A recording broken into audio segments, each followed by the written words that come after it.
अच्छा जी, इसका मेरा ख्याल लेक्चर नंबर 2 है, एक लेक्चर हो चुका है इसका।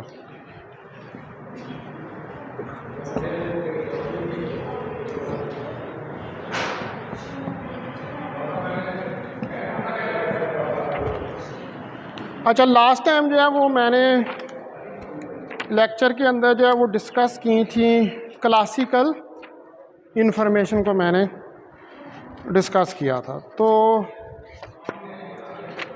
उसके साथ साथ हमने थोड़ी सी इसकी हिस्ट्री और जो क्वांटम इंफॉर्मेशन है उसको भी स्टडी करके देखना।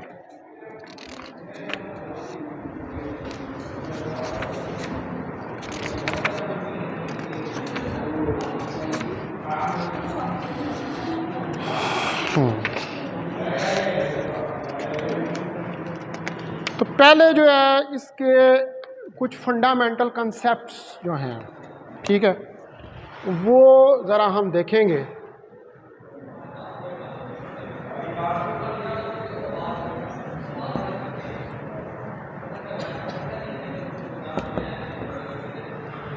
यानी कि इसकी जो बेसिस हैं उनको हम पहले करके देखेंगे। एक इंट्रोडक्शन या ओवरव्यू इस पूरी क्वांटम इंफॉर्मेशन का जो है वो देखते हैं, फिर उसका ग्लोबल पर्सपेक्टिव जो है वो देखेंगे, फिर कुछ चीज़ें जो इसके अंदर आती हैं इंफॉर्मेशन का मैंने आप उसको बता दिया था। लेकिन जिस तरह क्वांटम मैकेनिक्स है ना, क्वांटम मैकेनिक्स को पढ़ने के लिए टूल्स होते हैं।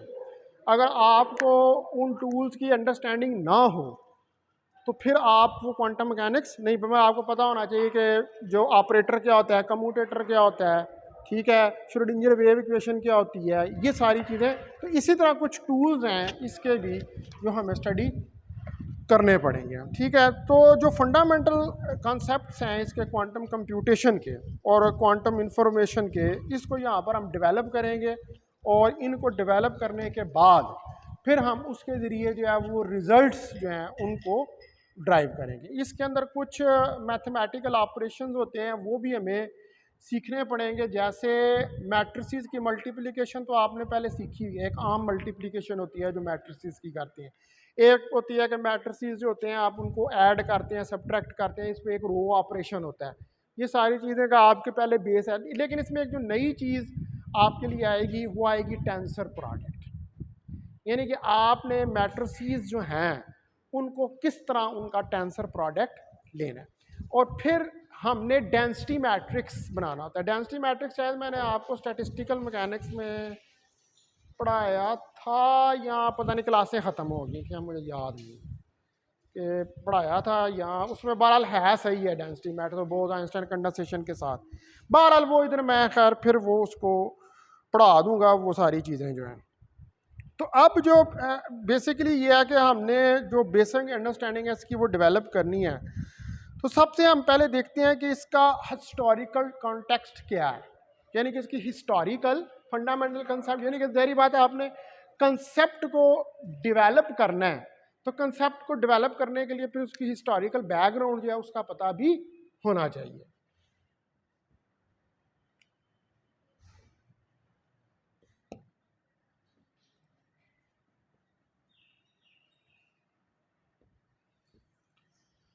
ठीक है जी, हिस्टोरिकल बैकग्राउंड जो है उसका पता होना चाहिए, जिसमें क्वांटम इंफॉर्मेशन और क्वांटम कंप्यूटेशन जो है इसको डेवलप किया गया था।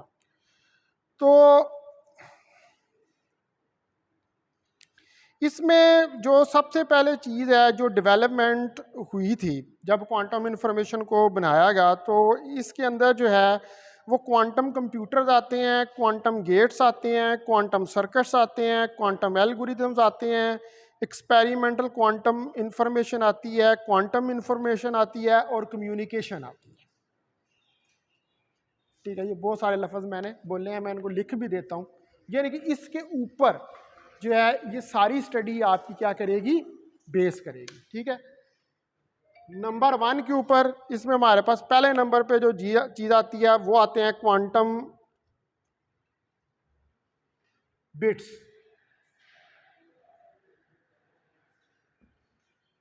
ये बिट का मैंने उस दिन जिक्र किया था, ठीक है, अभी और मैं करूँगा इसका जिक्र जो है क्वांटम बिट्स। उसके बाद दूसरे नंबर पे है जो है इसके अंदर वो आते हैं क्वांटम कंप्यूटर्स। तीसरे नंबर पर जो है वो इसके अंदर आते हैं क्वांटम सर्किट्स।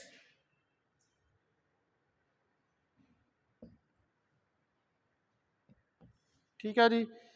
फिर चौथे नंबर पे है इसके अंदर आते हैं क्वांटम एल्गोरिदम्स।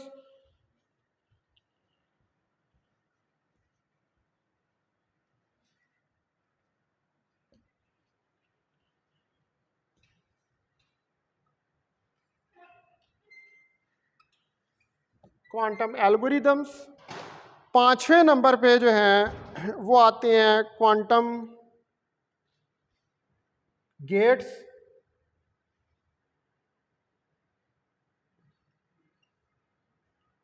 ठीक है जी। उसके बाद हमारे पास आते हैं इसके अलावा और इसमें एक्सपेरिमेंटल क्वांटम इंफॉर्मेशन।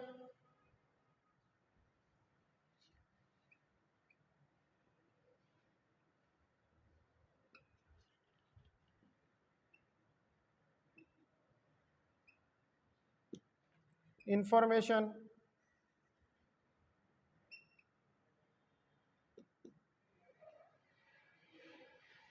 इसको हम कह लेते हैं QI, quantum information.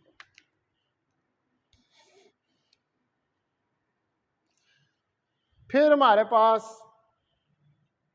Quantum information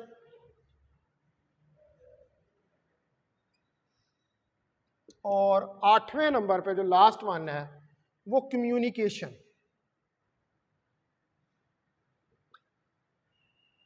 ये सारी चीजें जो हैं ये सारी क्वांटम इंफॉर्मेशन प्रोसेसिंग है, QIP जिसको हम कहते हैं। ये सारी चीजें जो हैं ये इसके अंदर आती हैं, लेकिन परेशान नहीं होना कि हम ये सारी पढ़ने बैठ जाएंगे। ये वैसे आपको बताया है कि ये वाली चीज़ें जो हैं वो इसके अंदर जो हैं वो आती हैं। अब जो डेवलपमेंट्स हैं जैसे क्वांटम टेलीपोर्टेशन है, सिंगल क्वांटम एल्गोरिदम्स हैं, फिर क्वांटम क्रिप्टोग्राफी है, वो भी इसके अंदर आती है। ठीक है, वो यानी कि ये पहली बेसिस थी। उसके बाद फिर जो नेक्स्ट डेवलपमेंट हुई उसमें क्वांटम टेलीपोर्टेशन और क्वांटम क्रिप्टोग्राफी जो है वो भी आती है। Further more developments done and number 1 introduce कराएगी क्वांटम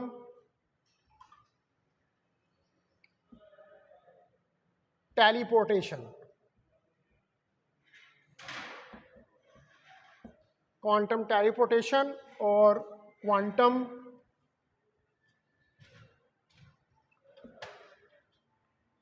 क्रिप्टोग्राफी।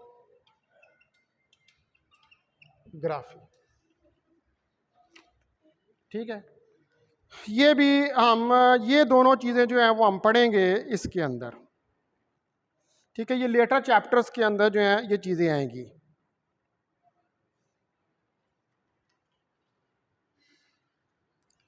अब जो इसका ग्लोबल प्रोस्पेक्टिव है उसको हम ज़रा देखते हैं। इसकी हिस्टोरिकल बैकग्राउंड के अंदर ये सारी चीज़ें जो हैं वो आ रही थी इसकी बैकग्राउंड में। अब ज़रा इसका ग्लोबल प्रोस्पेक्टिव जो है वो देखते हैं।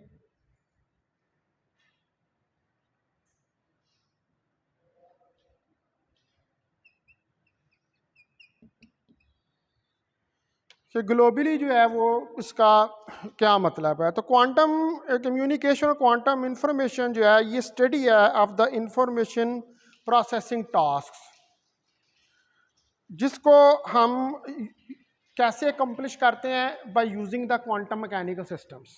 अब मैंने ये सारी चीज़ें जो लिखी हैं मैंने आपको बताया कि ये किसके अंदर आती हैं, ये क्वांटम इंफॉर्मेशन प्रोसेसिंग के अंदर आती हैं। यानी कि इंफॉर्मेशन को प्रोसेस करना, कैसे आप क्वांटम मैकेनिकली इंफॉर्मेशन को एक जगह से दूसरी जगह पहुंचा सकते हैं। तो उसको वो जो इंफॉर्मेशन को एक जगह से दूसरी जगह पहुंचाना है क्वांटम मैकेनिकली, उसको क्वांटम इंफॉर्मेशन प्रोसेसिंग का नाम जो है वो दिया जाता है। यानी कि अगर हम इसको डिफाइन करें तो हम ये कह सकते हैं कि क्वांटम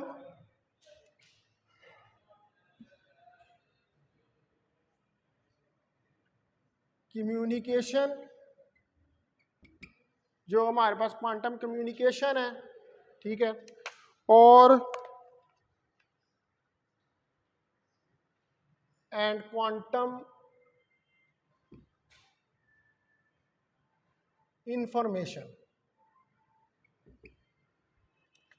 क्वांटम कम्युनिकेशन और quantum information is the study of QIP, यानी कि ये स्टडी है किसकी, क्वांटम इंफॉर्मेशन प्रोसेसिंग की,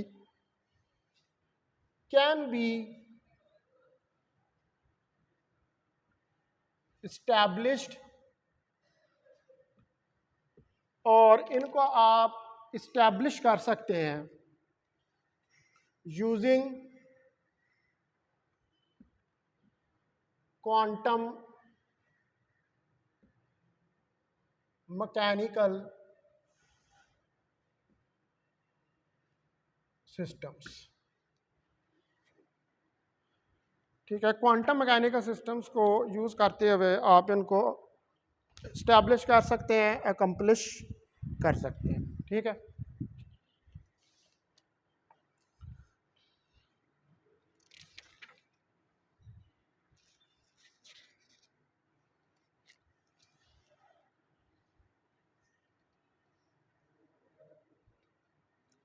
अब ये यहाँ से हमें ये पता लगता है कि इट साउंड्स लाइक दैट के आप यानी कि ये सारा काम जो है ये आप करते हैं किसकी मदद से, क्वांटम मैकेनिकल सिस्टम्स। तो क्वांटम मैकेनिकल सिस्टम्स जो हैं वो तो आपने पढ़े हैं, कब पढ़े हैं, जब आपने क्वांटम मैकेनिक्स का कोर्स पढ़ा है, तो उसके अंदर आपने क्वांटम मैकेनिकल सिस्टम्स जो हैं उनको पढ़ा है। यानी कि क्वांटम इंफॉर्मेशन प्रोसेसिंग बेसिकली क्या है, या क्वांटम इंफॉर्मेशन क्या है कि आपने इंफॉर्मेशन को मैकेनिकल सिस्टम्स की मदद से किस तरह प्रोसेस करना है, कैसे मैकेनिकल सिस्टम्स की मदद से उसको एक जगह से दूसरी जगह पहुंचाना है। ठीक है, अब जो क्वांटम कंप्यूटर्स की बात होती है उसमें भी क्या होता है, कंप्यूटर भी क्या है, ये भी कम्युनिकेशन करता है। ठीक है, कम्युनिकेशन भी करता है और डेटा स्टोरेज भी इसके अंदर होती है, और दूसरे टास्क भी जो है वो आप इसकी मदद से उनको परफॉर्म करते हैं। तो यहाँ पर जब आप क्वांटम कंप्यूटर्स बनाएंगे तो क्वांटम कंप्यूटर्स बनाने में आपको क्वांटम मैकेनिकल सिस्टम्स जो हैं उनको यूज़ करना पड़ेगा। यानी कि इसको पढ़ने के लिए भी आपके पास किसकी बेस होनी चाहिए, क्वांटम की। आपको पता होना चाहिए कि क्वांटम मैकेनिकल सिस्टम्स जो हैं वो किस तरह वर्क करते हैं। तो इसके जो फंडामेंटल्स आइडियाज़ हैं बेसिकली, वो फंडामेंटल आइडियाज़ जो हैं वो क्वांटम कंप्यूटेशन के या क्वांटम कंप्यूटर्स के या क्वांटम इंफॉर्मेशन साइंस के, वो क्वांटम मैकेनिक्स से ही ड्राइव आउट किए जाते हैं, उसी से ये सारे आते हैं। और उन्हीं यानी कि वही बेसिस जो हैं, जिसने क्वांटम मैकेनिक्स पढ़ी हुई है उसको ये पता है कि क्वांटम मैकेनिकल सिस्टम जो है वो किस तरह ऑपरेट करते हैं। तो जब वो आपको उन चीज़ों का आइडिया है तो फिर आप ये सारी चीज़ें उसी के तनाज़र में आपने इनको स्टडी करके देखना है। तो जो हमारे पास यहाँ पर फंडामेंटल आइडिया है इसका,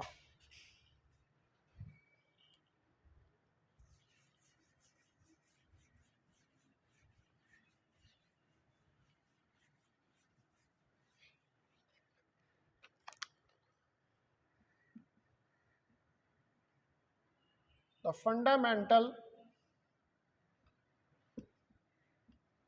आइडिया, अब यहाँ पर हमारे पास जो फंडामेंटल आइडिया है टू क्वांटम कंप्यूटेशन,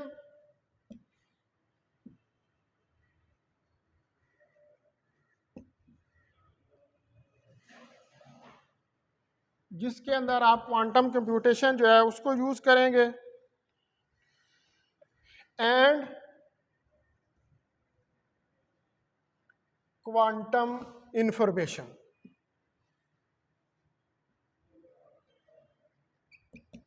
और क्वांटम इंफॉर्मेशन, ठीक है।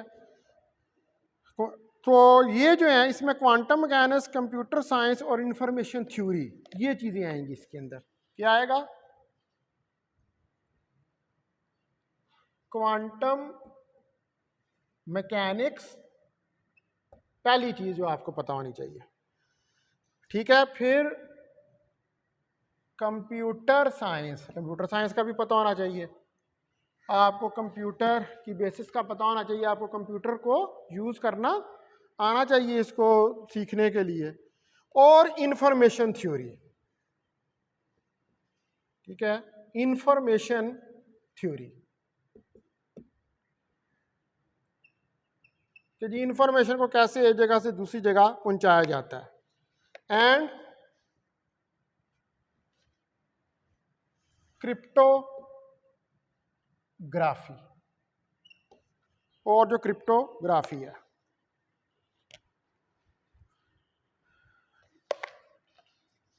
ठीक है। तो इसका मतलब है कि जब आपने क्वांटम इंफॉर्मेशन पढ़नी है तो पहले नंबर पे आप कहेंगे कि आप फिजिसिस्ट हैं, ठीक है, क्योंकि आपको क्वांटम मैकेनिक्स का नॉलेज है। फिर आप कहेंगे कि आप कंप्यूटर साइंटिस्ट भी हैं, क्योंकि आपको कंप्यूटर का भी नॉलेज है। और फिर आप इंफॉर्मेशन थ्योरिस्ट भी हैं, आपको इंफॉर्मेशन थ्योरी का भी पता है, उसकी थ्योरी को भी जानते हैं। तो फाइनली आप क्रिप्टोग्राफर भी हैं। क्रिप्टोग्राफी का नाम पहले सुना हुआ है किसी ने? और या इसका नाम सुना हुआ टेलीपोर्टेशन का? मोबाइल आप लोगों के पास 2-2 लाख का है, तो ये नहीं आप लोगों ने कभी देखा कि क्रिप्टोग्राफी क्या होती है और टेलीपोर्टेशन क्या होती है, ठीक है। टेलीपोर्टेशन ये पुराने ज़माने में वो फिल्में नहीं थी स्टार ट्रैक, उसके अंदर वो बंदा होता था, ऐसे खड़ा होता था तो वो एकदम गायब हो जाता था और दूसरी जगह पे वो बहुत ज़्यादा फासला तय करके वहाँ पहुँच जाता था। उसको हम कहते हैं क्वांटम टेलीपोर्टेशन। एक जगह से दूसरी जगह इंफॉर्मेशन कर देना विद इन सेकेंड्स, ठीक है। मतलब वो क्या है, एक कायनात में खड़ा, एक सियारे में खड़ा होता था तो दूसरे सियारे में पहुंच जाता था, ठीक है। इसको कहते हैं क्वांटम टेलीपोर्टेशन, ठीक है। यूट्यूब पे कोई अच्छी चीज़ें भी देख लिया करो ना, कोई काम की भी बंदा देख लेता है किसी वक्त फारग वक्त में। वैसे तुम्हारा वक्त बड़ा मसरूफ होता है तो उसमें तो नहीं पॉसिबल होता, तो जब कोई बंदा फारग हो किसी वक्त तो इस तरह की। फिर क्रिप्टोग्राफी, क्रिप्टोग्राफी होती है कोडिंग अनकोडिंग।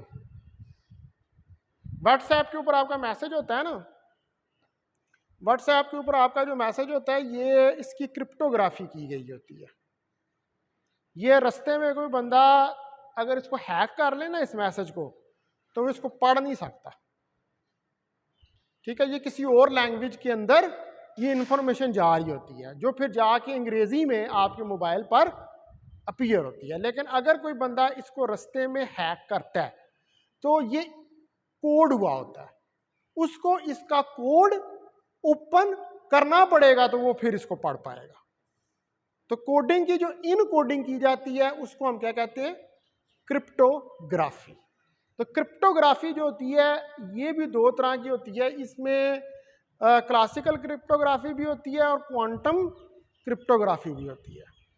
तो ये दो मेन होते हैं इसके, टेलीपोर्टेशन और टेलीपोर्टेशन उन्होंने करके देखी है अभी तो छोटे लेवल पर, फोटॉन्स की एक जगह से दूसरी जगह पर, लेकिन अभी बड़े लेवल पर नहीं हुई। लेकिन ये क्रिप्टोग्राफी तो हर की जाती है, कोडिंग और इन कोडिंग जो है वो मैसेजेस की वो की जाती है, ठीक है। हैकर्स नहीं होते, जो हैकर्स होते हैं वो इन कोड कर लेते हैं क्रिप्टोग्राफी से।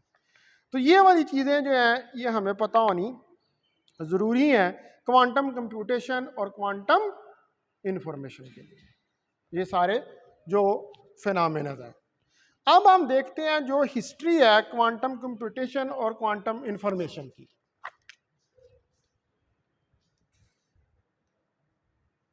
हिस्ट्री ऑफ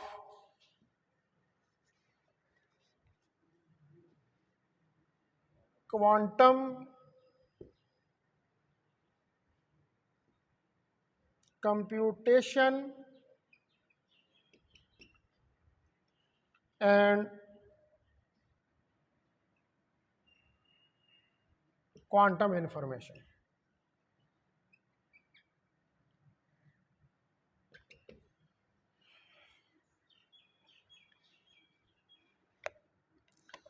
तो यहाँ पर जो हमारी स्टोरी है वो बिगिन होती है 20th सेंचुरी से, जब रेवोल्यूशन जो है वो आया। 20th सेंचुरी जो है ना, इसके अंदर रेवोल्यूशन थी बहुत ज़्यादा ना साइंस की, स्पेशली जब वर्ल्ड वार 1 और वर्ल्ड वार 2 हुई थी ना, तो उसके बाद दुनिया हो गई थी तबाह, बर्बाद हो गई थी सारी की सारी। तो असल रेवोल्यूशन जो है कि जो यूरोप और ये अमेरिकन और ये जो दूसरे मुल्क थे ना, जब ये वर्ल्ड वार 2 हुई तो ये तो बिल्कुल बहुत ज़्यादा हिस्से इनके तबाह हो गए थे वर्ल्ड 1 और वर्ल्ड वार 2 के अंदर। तो ये इनकी इकनॉमिक कंडीशंस जो हैं वो बड़ी ख़राब हो गई थी। इन्होंने फिर उसके बाद जो है ना, ये 20th सेंचुरी का ये रेवोल्यूशन आना शुरू हुआ। इन लोगों ने सोचा कि अब हमने अपनी इकोनॉमिक्स को ठीक करना है, अपने आप को एक्सेल करना। 5 करोड़ बंदा मार गया था उन जंगों के अंदर।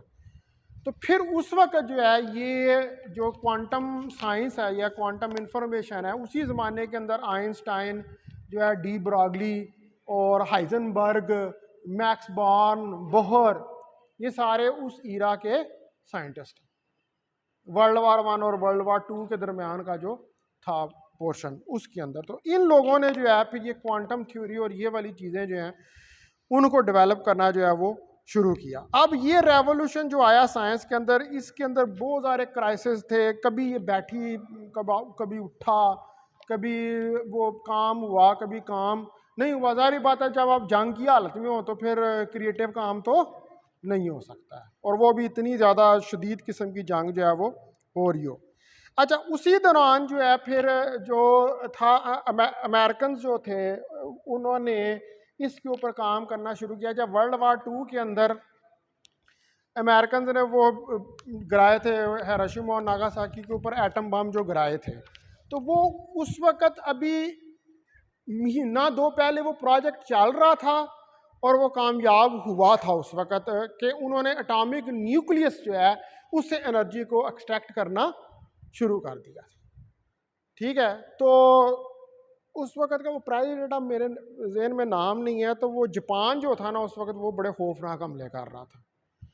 तो उन्होंने प्रेसिडेंट को बताया अमेरिकन को कि हमने एक ऐसी चीज़ तैयार की है, एक ऐसा बम बनाया है कि वो आप अगर मारेंगे तो फिर सब कुछ ख़त्म। उस वक्त दुनिया में किसी को पता नहीं था कि अमेरिकन के पास जो है वो इस तरह की कोई बम जो है वो मौजूद है जो इतनी डिस्ट्रक्शन जो है वो कर सकता, क्योंकि वो उस वक्त बेसिकली न्यूक्लियर फिजिक्स जो थी या न्यूक्लियस जो था उसके ऊपर काम कर रहे थे।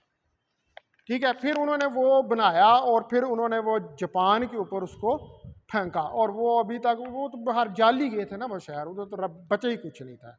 वो इतनी ज़्यादा उसके अंदर जो है वो न्यूक्लियर फिशन की वजह से एनर्जी जो है वो रिलीज हुई। तो ये यहाँ से जो था, ये वाला जो था ना कि जब उन्होंने बम, ये वर्ल्ड वार 2 यहाँ पर ख़त्म हुई उन बमों के गिरने के बाद। अब यहाँ से असल जो था ना वो एटम, असल में एक्चुअली बात यह है कि आप जब क्वांटम फिजिक्स की बात करते हैं तो बेसिकली आप एटम के अंदर जो है जो पार्टिकल्स हैं आप उनको स्टडी कर रहे हैं, यानी कि न्यूक्लियस को स्टडी कर रहे हैं, न्यूट्रॉन, प्रोटॉन, फिर क्वार्क्स जो हैं आप उनको स्टडी कर रहे हैं। ये सारी चीज़ें जो हैं फिर उसके बाद इन्होंने डेवलप होना शुरू किया।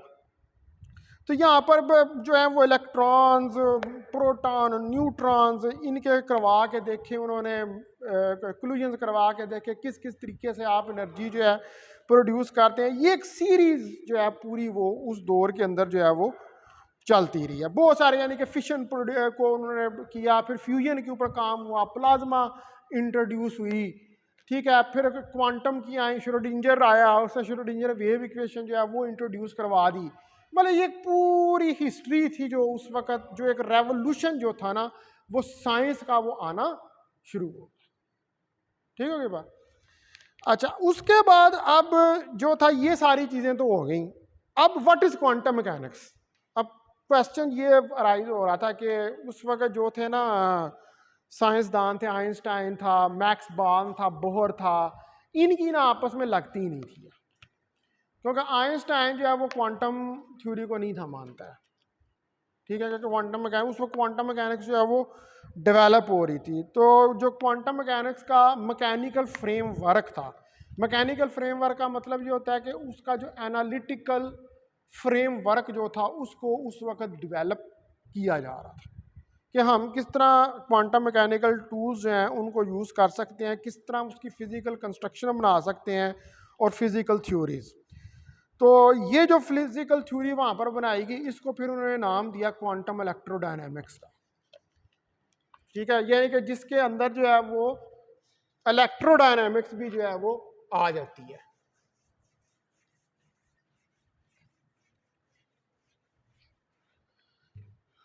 तो क्वांटम मैकेनिक्स जो है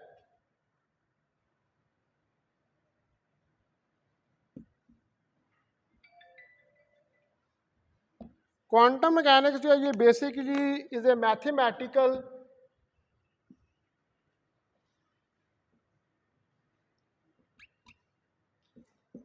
फ्रेमवर्क, ये एक मैथमेटिकल फ्रेमवर्क है और सेट ऑफ रूल्स, यहाँ सेट ऑफ रूल्स है फॉर ए कंस्ट्रक्शन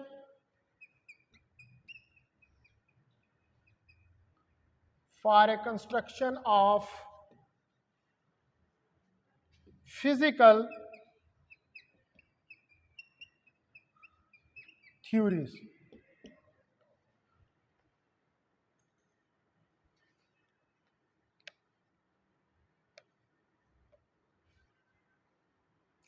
अब यहाँ पर फिजिकल थ्योरी की जो एग्जांपल है, for example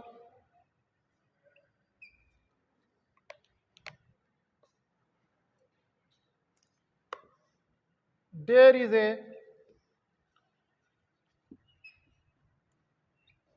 physical theory known as quantum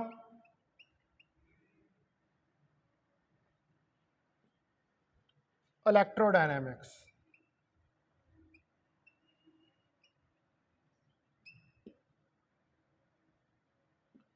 जिसको हम क्वांटम इलेक्ट्रोडायनामिक्स का नाम जो है वो देते हैं। तो क्वांटम इलेक्ट्रोडायनामिक्स जो है इसको बनाया जाता है with in the framework of quantum mechanics. Quantum, इसको हम ये भी कह देते हैं QED, quantum electro dynamics. QED is made under the framework of quantum mechanics।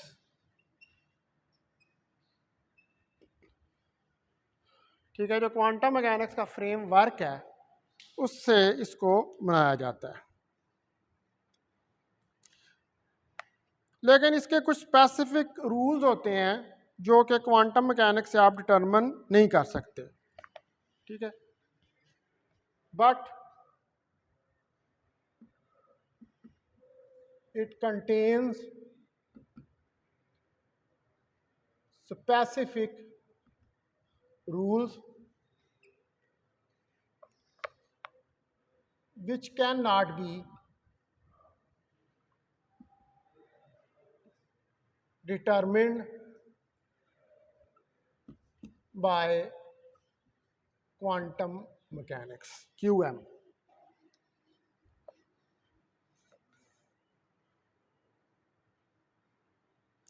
अब जो रिलेशनशिप है क्वांटम मैकेनिक्स का, कुछ फिजिकल थ्योरीज हैं जैसे क्वांटम इलेक्ट्रोडायनामिक्स है, ये काफ़ी लाइक है इसका रिलेशनशिप जैसे कंप्यूटर ऑपरेटिंग सिस्टम्स हैं टू एप्लीकेशन सॉफ्टवेयर्स, यानी कि क्वांटम इलेक्ट्रोडायनामिक्स का भी क्वांटम मैकेनिक्स के साथ उसी तरह का रिश्ता है जैसे कंप्यूटर के अंदर कंप्यूटर का सॉफ्टवेयर्स के साथ रिलेशन होता है। देखा ना, आप कंप्यूटर के अंदर कंप्यूटर सॉफ्टवेयर ही यूज़ करते हैं, मुख्तलिफ सॉफ्टवेयर, एक्सेल है, वर्ड है, ठीक है, ये सॉफ्ट फेज में यूँ, तो उसी तरह इसका क्वांटम इलेक्ट्रोडायनामिक्स के साथ भी इसका तल्लक है।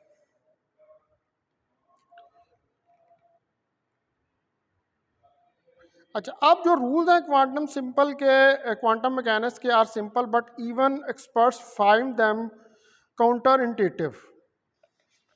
यानी कि वैसे तो इसके रूल्स सिंपल हैं, लेकिन बाज़ जगह पर ये काउंटर कर देता है आपके जो इनोवेटिव आइडियाज़ होते हैं उनको। ठीक है, यानी कि हम जब माइक्रो लेवल के ऊपर चले जाते हैं तो माइक्रो लेवल के ऊपर जाकर कुछ चीज़ें जो हैं उनको आप इमेजिन नहीं कर सकते।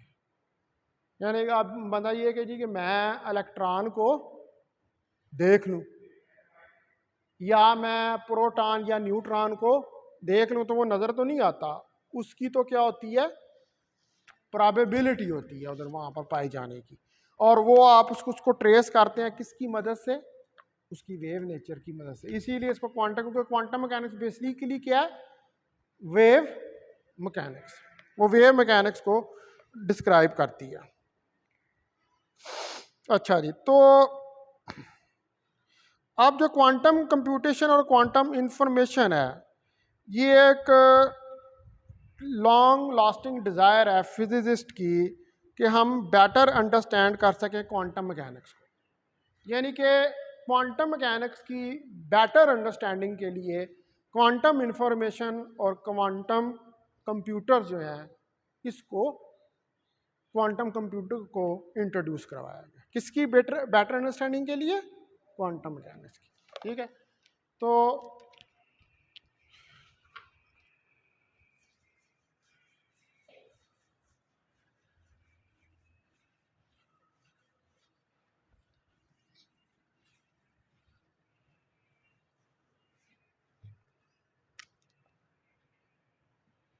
for the better understanding of quantum mechanics, the quantum information and quantum computing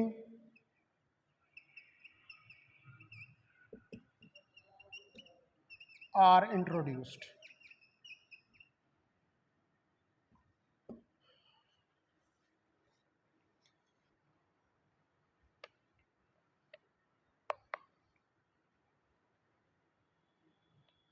अब जो सबसे बड़ा क्रिटिक था इसका क्वांटम मैकेनिक्स का, वो क्रिटिक था एल्बर्ट आइंस्टाइन। उसको सबसे ज़्यादा तकलीफ थी इसकी।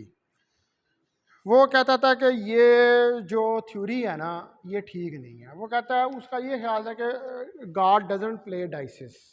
उसका एक बहुत मशहूर उसके वर्ड्स हैं कि खुदा जो है वो कोई डाइसेस नहीं खेलता, क्योंकि क्वांटम मैकेनिक्स के अंदर तो हर जगह पर क्या आती है, बार बार बार बार बार बार प्रोबेबिलिटी आती है ना हर चीज़ की। किसी चीज़ के बारे में सर्टेनिटी से तो आप कुछ नहीं कह सकते। तो वो चूँकि ये जूविश था, जो था ना एल्बर्ट आइंस्टाइन, जूविश था और बड़ा फंडामेंटलिस्ट किस्म का आदमी था, बड़ा मजहबी था, मजहबी किस्म का। तो इसकी ना हर वक्त बोहर और बॉर्न के साथ लड़ाई होती रहती थी, क्योंकि वो जो बोहर और बॉर्न थे ना, वो इन थ्योरीज़ को, क्वांटम मैकेनिक्स को डेवलप करने वाले थे। आइंस्टाइन जो है वो कहता था नहीं, इस तरह नहीं होता, ये गलत है, ऐसे प्रोबेबिलिटी जो है वो नहीं होती। लेकिन खैर बाद में वो जब डबल स्लिट एक्सपेरिमेंट किया गया तो उसके अंदर फिर ये चीज़ें प्रूव हुई कि आइंस्टाइन जो है वो रॉन्ग था और बोहर और बॉर्न जो थे वो करेक्ट थे। वाकई जो है वो क्वांटम मैकेनिक्स होती है। और अच्छा, अब ये जो इसकी जो क्वांटम जनरेशन थी ये फिजिसिस्ट की, ये इन्होंने क्वांटम मैकेनिक्स में मतलब एफर्ट्स पुट करनी शुरू की। जब इन्होंने एफर्ट्स, अब जारी बात है कि जब आप बहुत ज़्यादा तनकीद हो रही हो एक चीज़ के ऊपर, ठीक है जी, कह रहे हैं कि नहीं नहीं ये ठीक नहीं है, ये गलत है, ये बातें जो हैं ये ऐसे नहीं होती। तो फिर जो फिजिसिस्ट थे उन्होंने क्वांटम कंप्यूटेशन और क्वांटम इंफॉर्मेशन के गोल्स जो हैं उनको एज ए टूल के तौर पर जो है वो डेवलप करना शुरू कर दिया, ताकि जो इंट्यूशन है क्वांटम मैकेनिक्स की वो बढ़े। ठीक है, मसला क्या है कि जब क्वांटम, अब जाहिर बात है कि क्वांटम इंफॉर्मेशन, क्वांटम कंप्यूटर्स जो हैं वो क्वांटम मैकेनिक्स पे बेस करते हैं, तो इसका मतलब है कि क्वांटम मैकेनिक्स कोई फर्जी सब्जेक्ट तो नहीं है कि जिसकी कोई एक्सपेरिमेंटल रियलाइजेशन नहीं है। अब जब ये चीज़ें बन गई हैं, क्वांटम इंफॉर्मेशन आ गया है, क्वांटम कंप्यूटर्स आ गए हैं, तो इसका मतलब है कि quantum mechanics is a subject. वो जिन लोगों ने इसको स्टार्ट किया था उन्होंने फिर ये गोल्स पूरे करके ये साबित करके दिखाया कि क्वांटम मैकेनिक्स जो है भाई वो एक सब्जेक्ट है, उसकी एक्सपेरिमेंटल रियलाइजेशन मौजूद है। उन्होंने ये इस चीज़ को ये कहा। फिर खैर जो है वो और ज़्यादा और लोगों फिर तुरंत तरक्की होनी शुरू होगी आहिस्ता आहिस्ता। फिर जो है वो एक्सपेरिमेंटल सेटअप्स भी बन गए, डबल स्लिट एक्सपेरिमेंट भी हो गया। तो फिर ये चीज़ जो है इसको लोगों ने मानना शुरू कर दिया कि नहीं, क्वांटम मैकेनिक्स जो है वो है, ये एक्सपेरिमेंटली प्रूव्ड है। तो वो आइंस्टाइन की वो जो बातें थी उनको लोगों ने पीछे छोड़ दिया। फिर जो अर्ली 1980s थे, इसके अंदर जो है यहाँ पर मज़ीद जो क्वांटम इफेक्ट्स थे उनको ऑब्ज़र्व किया गया faster than speed of light. वो जिसका मैंने कल जिक्र किया था कल के या परसों के लेक्चर में, क्वांटम एंटेंगलमेंट। उन्होंने कहा कि जी इंफॉर्मेशन, क्वांटम एंटेंगलमेंट डिस्कवर हुई कि जो इंफॉर्मेशन है वो स्पीड ऑफ लाइट से भी ज़्यादा तेज़ी से ट्रैवल कर सकती है। तो वो फिर वहाँ पर क्या हो रहा था कि आइंस्टाइन की जो स्पेशल थ्योरी ऑफ रिलेटिविटी थी वो वायलेट हो रही थी कि भाई ये किस तरह हो रहा है कि किस तरह जो है वो ज़्यादा तेज़ी से ट्रैवल कर रही है। तो खैर वो वहाँ पर उस ये फिनोमेना अभी तक जो एक्चुअली इस फिनोमेना की कोई, ये फिनोमेना होता है एक्सपेरिमेंट्स में, ये प्रूव्ड है, लेकिन हमारे पास इसकी एक्सप्लेनेशन नहीं है। We doesn't know how it happens. वो बहुत सारे लोगों ने की, वो आगे हम बेल इनइक्वालिटी भी पढ़ेंगे, ये सारी चीज़ें पढ़ेंगे।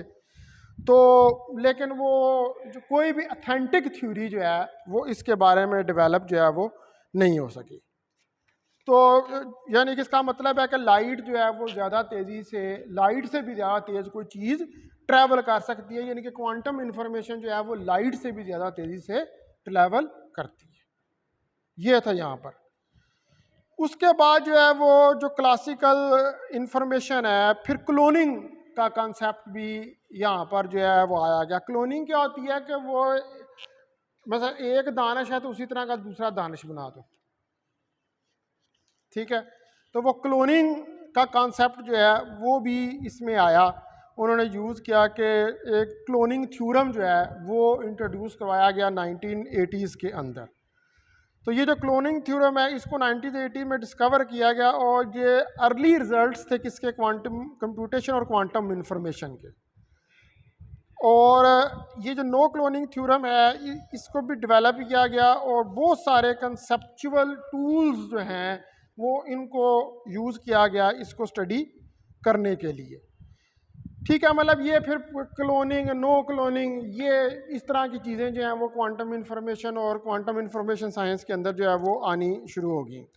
अब जो हिस्टोरिकल इसकी कंट्रीब्यूशन है डेवलपमेंट में क्वांटम कंप्यूटेशन और क्वांटम इंफॉर्मेशन के, वो बेसिकली जो उसका स्टार्ट था वो 1970 से हो गया था। यानी कि 1970 से लेकर 1980 तक का जो टाइम था उसके अंदर इसकी डेवलपमेंट जो है वो शुरू होगी हुई थी। वो हर इधर हमारे पाकिस्तान में तो हर किसी को पता नहीं था, वहाँ पर लोग जो है यूरोप में और अमेरिका में वो इसके ऊपर काम जो है वो कर रहे थे। तो अब जो हमारे पास कुछ सिंगल क्वांटम सिस्टम है या एप्लीकेशन है क्वांटम सिस्टम्स की, उनको स्टडी किया गया।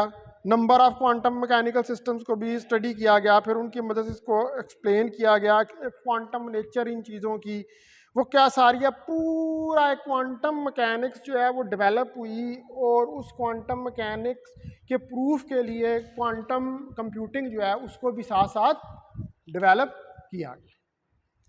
ठीक है, फिर जो 1970s है यहाँ पर बहुत सारी टेक्निक्स जो हैं वो यूज़ की गई सिंगल क्वांटम सिस्टम्स को डेवलप करने के लिए।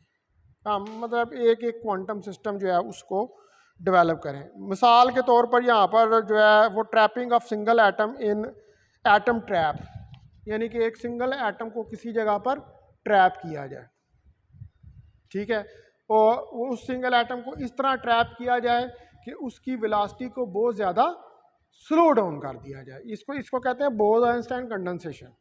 और बोज-आइंस्टाइन कंडेंसेशन क्या होता है कि वो एक क्लस्टर्स सा एटम्स का बन जाता है, मुख्तलिफ तरीक़ों से लेज़र को यूज़ करके एटम्स की जो वेलोसिटीज़ होती हैं उनको रिड्यूस कर दिया जाता है, तो उसकी वजह से उसका क्लस्टर जो है वो बन जाता है।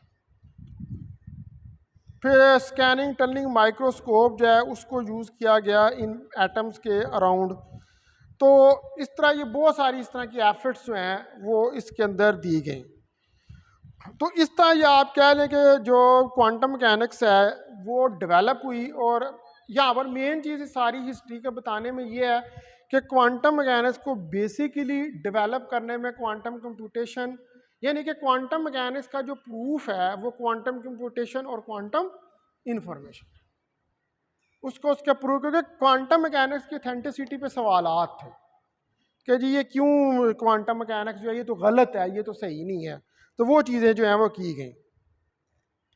तो ये क्वांटम कंप्यूटेशन और क्वांटम इंफॉर्मेशन वो नेचुरली इस क्वांटम मैकेनिक्स में फिट हो रही थी, और फिर इनकी मदद से तमाम चैलेंजेस जो हैं उनको देखा गया, और क्वांटम के जो इंफॉर्मेशन के डिफरेंट जो हैं हमारे पास सिस्टम्स उनको डेवलप किया गया फिर उसके बाद, ठीक है। ये फिर अब बहुत लंबी इसने लिखी हुई है ये स्टोरी इसकी, ये मैंने आपको इसके मेन पॉइंट जो हैं वो बता दिए हैं, ठीक है। फिर वो आगे इसने पूरा उसका जिक्र किया हुआ है कि कैसे क्रिप्टोग्राफी होती है, क्या होती हैं चीज़ें, ये सारी वो सारी बताई हुई हैं। मैं अब उनकी डिटेल में नहीं जा रहा। तो ये इसकी बेसिकली सारी हिस्टोरिकल बैकग्राउंड थी इस चीज़ की है, ठीक है। वो आप बुक से पढ़ सकते हैं उसको ना। अब कल जो है वो फिर कल तो है नहीं, आप है ना मंडे वाले दिन फिर मैं वो बिट्स और ये इन चीज़ों के ऊपर जो है ना वो आ जाऊँगा।